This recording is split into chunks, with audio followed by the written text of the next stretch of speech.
বিতর্ক প্রতিযোগিতা অনুষ্ঠানে এবং আমাদের নতুন ক্লাস উদ্বোধন উপলক্ষে উপস্থিত প্রতিষ্ঠাতা পরিচালক, সম্মানিত শিক্ষক মণ্ডলী, সম্মানিত অভিভাবক মণ্ডলী, সকলকে আমার সালাম, আসসালামু আলাইকুম।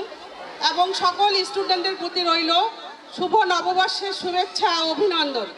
আমরা নতুন বছরে শুভ উদ্বোধন করতে যাচ্ছি।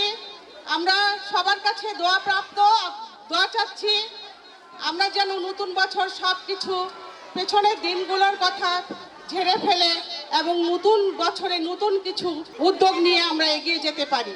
আমরা সকল অভিভাবক মণ্ডলী, শিক্ষকদের এবং শিক্ষার্থীদের সকলকেই বলছি, আমরা আমাদের নতুন বছরে নতুন পথ সুন্দরভাবে এগিয়ে নিয়ে যাব এই প্রত্যাশা করছি এবং সকলকে ধন্যবাদ জানিয়ে শেষ করছি। আল্লাহ হাফেজ।